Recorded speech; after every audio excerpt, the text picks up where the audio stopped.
nagbabalik ulit tayo sa pagre-review ng isang product.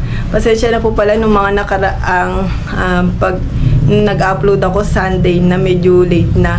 Kasi medyo busy lang po talaga ako. Nandito po pala ako kasi ngayon sa probinsya. So, bali may sakit kasi yung lola ko, kaya din po nagbakasyon din ako dito. So, siguro mga ilang buwan pa po, baka bumalik na din po ako sa Maynila para magtrabaho. So, yun lang din naman po, bali mabilis ang vlog na lang din to. Kasi medyo masama na rin ang pakiramdam ko, medyo masakit lalamunan ko, kaya din po ako medyo malat. So, ito po pala ang re-reviewin po pala natin, itong Dazzle Me Lip Tint. So, ito po pala matagal ko na siyang nabili.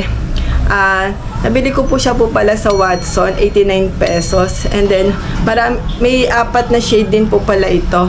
Yung Swipe Up, Touchdown, Orangey, and then Smiley.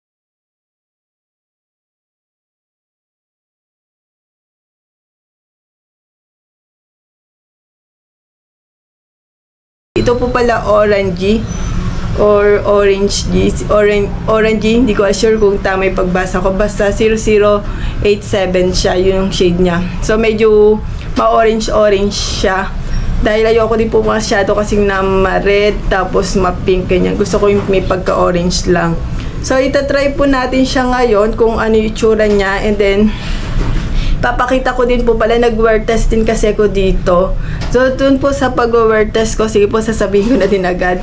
Nung medyo hindi din siya talaga long-lasting, tatanggal din siya agad. Tapos, hindi ko alam kung dry lang yung lips ko. Parang namumuo din siya. So, papakita ko na lang din po mamaya. So, itry muna po natin siya. Ito po pala siya. Ayan siya, may pagka-orange. So, try natin siya sa lips.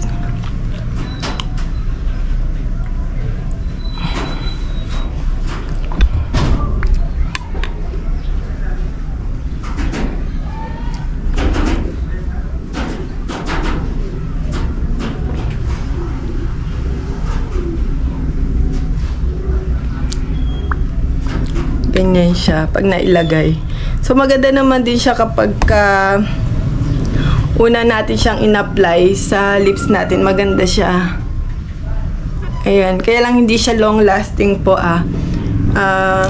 nung tinlay ko kasi to, siguro dahil may mga kinakain tayo, ganyan, hindi siya kagad yung parang mag-i-stay dun sa lips natin. Kailangan natin mag-reapply. So, itatry ko din siya sa cheeks ko kung maganda ba siya pag in-apply. Ganyan lang siya.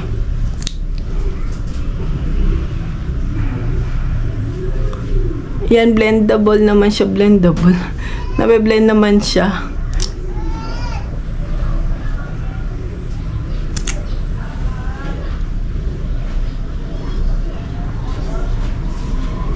Ayan siya. Dagdagan lang natin.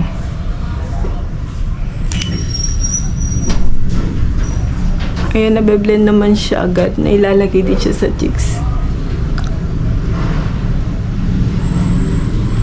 Naglagay po pala ako ng sunscreen sa mukha ko. Kaya po, parang naibe-blend din siya kasi siguro parang may moisturizer. Ganyan siya. Hindi naman siya namuo. So, parang na-apply ko din naman siya. And then, ayan siya. Pakita ko lang po.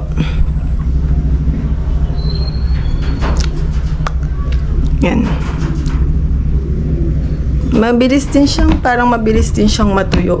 Wala din kasi ko ditong yan, medyo mabilis din siyang natutuyo. Iba po yung pagkalagay ko lang din, mabilis din siya matuyo.